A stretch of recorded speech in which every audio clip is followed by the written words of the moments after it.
రాష్ట్రంలో జగన్ అసమర్థ పాలనలో బీసీలే ఎక్కువగా నష్టపోయారని, వారి ఆర్థిక పురోభివృద్ధికి తోడ్పడే బీసీ కార్పొరేషన్ను వైసీపీ ప్రభుత్వం నిర్వీర్యం చేసిందని ఏలూరు అసెంబ్లీ నియోజకవర్గ టీడీపీ ఇన్ఛార్జ్ బడేటి చంటి ధ్వజమెత్తారు. ఏలూరులో జరిగిన జైహో బీసీ సభలో ఆయన మాట్లాడారు.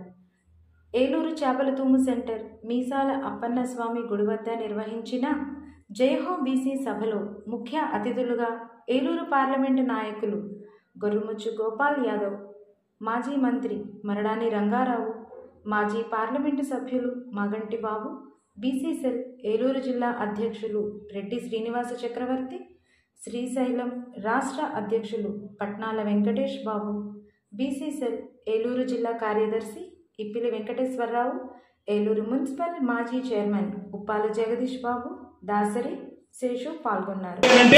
ఇది జగన్మోహన్ రెడ్డి ప్రభుత్వమే. మరి ఇక్కడ ఒక ఎమ్మెల్యే ఉన్నాడు. ఈ ప్రజాప్రతినిధి కులాలకి స్థలాలకు రాటాయిస్తూ కళ్యాణ మండపాలు కడతానని చెప్పి బీసీ సోదరులందరినీ కూడా అడుగుతున్నారు. ఎవడబ్బా సమ్మనిస్తాడు? ఎమ్మెల్యే గ్రాంట్ కానీ ఎంపీ గ్రాంట్ కానీ ఎవరో మనం ఎన్నుకుంటే వచ్చిన గ్రాంటే తప్పితే అది ఆయన జేబుల్లో ఇచ్చేస్తున్నాడు. మీరు అందరూ కూడా తెలుసుకోవాలి.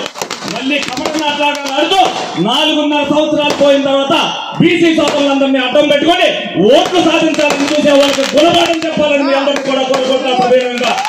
ఎందుకంటే ప్రతి కులానికి కూడా 4.5 సంవత్సరాలు ఏం చేశాడు? 4.5 సంవత్సరాలు అయిన తర్వాత కొప్పంలో కానీ తూర్పు కాపులకని చెప్పి కాపులకని చెప్పి పద్మశాలీలకని చెప్పి ఇప్పుడు స్థలాలు కేటాయించు ఎమ్మెల్యే గ్రాంట్ నిధులు ఇస్తారు, ఎంపీ గ్రాంట్ నిధులు ఇస్తారు. ఎవడబ్బా సొమ్మనిస్తాడు?